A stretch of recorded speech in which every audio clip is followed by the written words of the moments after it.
Internet is very slow. So, hello everyone. Welcome to another session of HR Mining with Urooj. So, our today's guest is all the way from Oman, and she belongs to educational sector. So, she has a massive 10 years of experience as a language instructor. So, let me welcome Memona Ghazanfar over here. Hello, Memona. Hey Urooj, thank you so much for having me. Thanks a lot. I hope you're doing We would well. like to welcome you over here. It's a pleasure to have you over here. Thank you so much. Pleasure's all mine. So, Memona, as you know that in my previous sessions as well, I've been discussing about the pandemic. So today's topic is also related to pandemic and it's the impacts it has on the educational sector. Sure. Yes, I've actually had a look at some Shall of we your dive? previous. Yeah, I've actually had a look at some of your previous sessions, and I must say they were very informative, Urooj. Good work. Thank you. You're welcome. So, shall we dive into today's session and find out Sure, please go what's ahead. going on in there? Sure, please, Okay. go ahead. Okay, so Memona, as you know that the mainstream or conventional method of teaching that is normally in the classroom, that is happening normally in the classroom, it's entirely different than of the online classes. So how Of would you course. differentiate between these two? Of course, in terms of differences, I would say, of course, there were some very major differences there. Like the first difference that I noticed as an instructor, or I would say as an educationist, was the lack of personal touch. Like when I'm conducting my lesson in a classroom, of course, I've got my pupils who are sitting there in front of me, of course. As a teacher, I get to see their body language, we get to see their facial expression. So we get to see, of course, like how are they feeling right now and how are they responding to the content that is being shared with them. So that was, of course, it was there where we felt that, that personal touch, because when I'm conducting an online classroom, I know the Zoom meetings were there. We've had these live classrooms, of course, but what we need to understand that if a child, of course, has chosen not to display their image onto a screen, of course, I mean, I'm in no position, of course, to force them, of course, because at the end of the day, it's their personal choice. So that was there. And another thing that I also made note of is the participation, because of course, even in a general classroom, you'll come across students who are very passive learners. Like they'll be absorbing all the content and the information that is being shared, whereas they're reluctant, of course, when it comes to participation. So, but again, in a conventional classroom, of course, we've got different ways, of course, to encourage them to participate. And whereas, of course, in an online classroom where I felt that somehow I felt restricted, of course, and that the participation that I expect normally and I normally get to see in a normal classroom wasn't exactly what I thought would be. So that was also there. And of course, with the level of participation, I also felt that the responsibility, of course, like I have noticed that the sense of responsibility when it comes to an online when it comes to a conventional classroom, you'll see students to be more responsible towards their learning.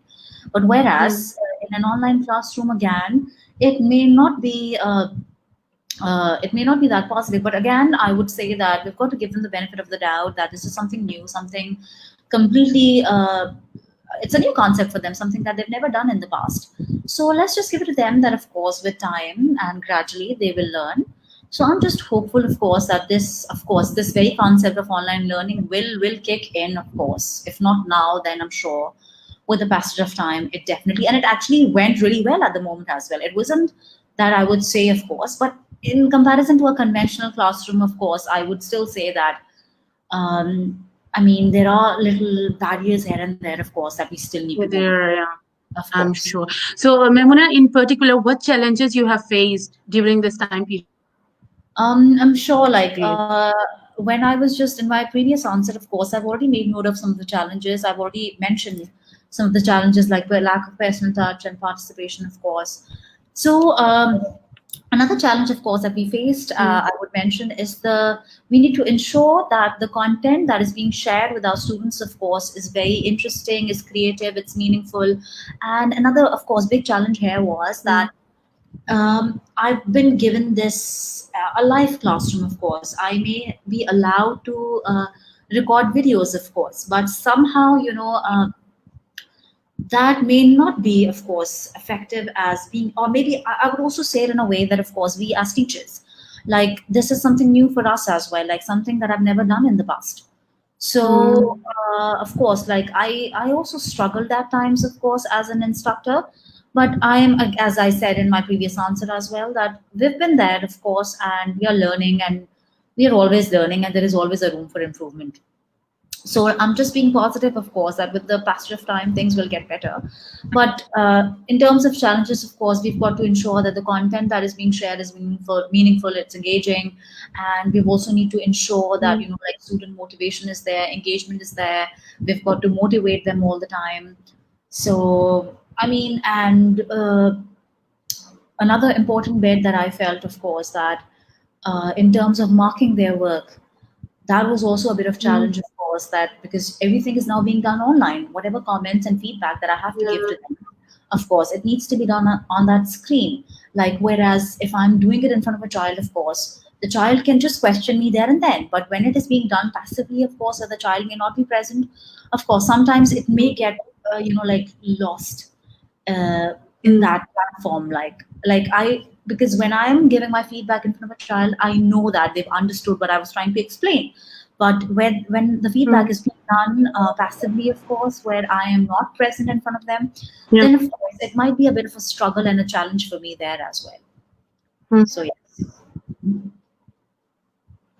So, Memona, since we are talking about the content now, so how teachers have modified and altered the content to have the students' engagement during this time period? Well, the content, of course, creation was very, very essential. Like when we were planning our lessons, we have to be very Mm. meticulous.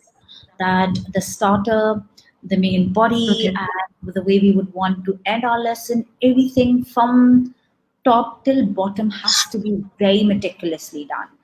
And we also need to Okay. ensure that, like, if I talk about subjects like math and subjects like those technical subjects like Mm. physics, of course, it is supremely essential, of course, for those Mm. teachers to have online live classrooms because those are technical subjects. And so Zoom classroom, Zoom meetings, of course, were essential. And other than that, we as teachers, of course, Mm. we've got to make videos. And for the videos, again, we've got to ensure Mm. that we've explained everything thoroughly in detail, that we have not Mm. missed a single thing, of course. All right. And towards the end, of course, we Exactly. also give students an opportunity, of course, that if they've got queries, if they've got questions, they can question us. But again, when we were creating content, and for especially for these classrooms, online classrooms, and that is something we normally do otherwise as well. Like we make sure that Mm. it's visually aesthetic. But of course, within online classroom, it needs to be visually aesthetic. It is something that would actually Mm. uh, it should entice them, of course, that oh, this looks interesting now and I should do it, Exactly. I should look into it. So we've got to look for all them videos, of course. We've got to look for prepare all these PowerPoint presentations. We've got to like Exactly. energetic and vigilant, of course, so that they can actually see that the teacher is interested in what she's doing. So that was there, of course. We've Mm. got to like spark that interest, because if that interest is missing from a teacher side, of course, this child might not be motivated. So as a teacher, of course, you also need to show your motivation. And again, another thing that I Mm. would also like to point was a differentiation, of course. Like that is something again we do in our otherwise in our classrooms as well. Because even when I'm Mm. conducting an online class, I need to ensure that I am catering to everybody's need. Like whatever content that I've created, whatever worksheets that I'm preparing, it should not be only there with the cream of the crop. It should be there because I've got students with mixed abilities, of course, and I need to cater everybody's need. So because there has to be some learning, of course, and learning that is accessible to everyone. So I need to ensure that whatever content that is being shared is accessible. It can be understood by all of the students that I have in my classroom. So it's not just confined to just those students, of course, who are already there, like as I said, Srinatha, but it should be accessible to everybody, each one of them. So that was also there because I need to know as a teacher that the content that I've created is accessible, it's Mm. meaningful, it's engaging, it's interesting, of Mm. course. All those things were there. So, Memona, when the online classes were introduced, what was the reaction of the parents? I mean, they were cooperative, or they were a bit uncomfortable with this, or how? What was the reaction? What we need to understand, of course, that this is something we didn't expect of. It's something very new, like this pandemic and the entire situation and the circumstances that we've been put in. So, of course, Mm, it's not that I'm actually sure, but of course, if I consider myself as a parent, and if I try to put myself in their shoes, of course, like to begin with, everybody would be slightly uncomfortable. Everybody, it will be difficult for them to absorb that, like that the very notion, that the very notion of this online classroom, because this is mm, something that has not been done, because a mainstream classroom is a previous. classroom that has been conducted, within that physical premises, whereas this, of course, is completely digital now. So, of course, any of us would panic. And and then another reason, of course, that if me being a parent and I've got three children at home, but whereas I've got only two computers, so that means, of course, if there are Zoom classrooms that are being conducted simultaneously at the same time, of course, for all three of them, Mm, then it's very difficult, of mm, course, to manage all of that together at once, because I wasn't prepared of that, because schools were being suspended all at once. Like one fine mm, morning, we woke up and we were being told that, okay, the government has decided they need to shut down the schools in order to curb the spread of the virus. And I am there with them, of course, because it's the health and the safety, of course, that comes first. And school is a place, of course, mm, where big numbers are being gathered at once. So that means we cannot expose so many mm. people at once, because they're at risk, of course. So, of course, it was something new for them. And of course, gradually and slowly, I'm sure, like acceptance was there, of course. And we've had great People responses get as that, well, of yeah. course. It all depends, like by the end of the day, that how that online classroom or the platform that was being used, how effective that was. So I think that is what matters by the end of the day, because Yeah. if you were being able, yes, if your online classrooms were effective, and I'm Mm. sure that it must be successful, and the parents must have responded, of course, in a positive way. So, Memona, in your opinion, what future, I mean, holds for online learning, and how much applicable it is in a longer run? Do you think it will be pretty All fair right, to go with this way in a longer run, or you all right. you think it's better to go back to the normal classrooms? Well, it should be an amalgamation of both, I would say, like a combination, I would rather say, because we are not still prepared actually to deviate or to completely sway away from from the conventional or traditional way of teaching, especially when it comes to children, or especially when it comes to schools. Because I Mm, know that there are many universities around the world, some of the big universities, they're already offering many online courses, like postgraduate courses. And some of yeah. as I said, the very big, and people have been graduating from those courses as well. So it has been already there, Mm, and it's happening, and it's quite successful. But we're talking about mm. older people, of course, like somebody who are people like who are in their mid Adults and yeah. of course, Mm. and they're already, like discipline, the sense of responsibility is there. But I think it's high time that we need to inculcate, of course, all these principles, or work ethics in our younger generation as well. I mean, it is already there in them as well, but I think it's about Mm. time that we should like instill, and we should let them know that they need to take charge of their own of their own education. So, Response. and the future is going to Okay. be, I've the other day I've been just reading this article where it says that maybe in 20 years down the lane, that there may be no teachers, there may be robots in our classroom. So I think it is going to be there, and we need to embrace all these changes. We need to embrace them, transformation, of course, all these transformations that are happening around us. So I think definitely, as I said, the future is going to be digital, Mm. and education probably may not be any different. And though maybe in younger schools, of course, in younger kids, it might take a while, of course, to incorporate online learning. But I Mm. think the the very concept of online learning and online classrooms should be incorporated somehow in our current syllabus, of course, so that in future, God forbid, if we ever come across a situation like this, we'll be prepared, Yeah. we'll be more than prepared, I think. So I think this pandemic has taught us a lot. Like, it was a great How do you learning. think, Memona, countries will be prepared for this? Yeah. So Roots, how the do you other think countries like Pakistan should be prepared for a pandemic, such circumstances if they appear in future again? I mean, That's a bit tricky question, but I think the governments, especially for any of these underdeveloped countries like Pakistan is there, of course, like where internet is just completely out of question at the moment. Like if you talk about remote areas where I'm sure children, especially in schools in those areas, must have suffered a lot because of lack of internet. So I think, yeah. especially in countries such as those, the government Mm. should actually think of it and should start implementing, I think, and start providing them with the resources. So they should invest in such projects that in future something, and should train their teachers, should train their children.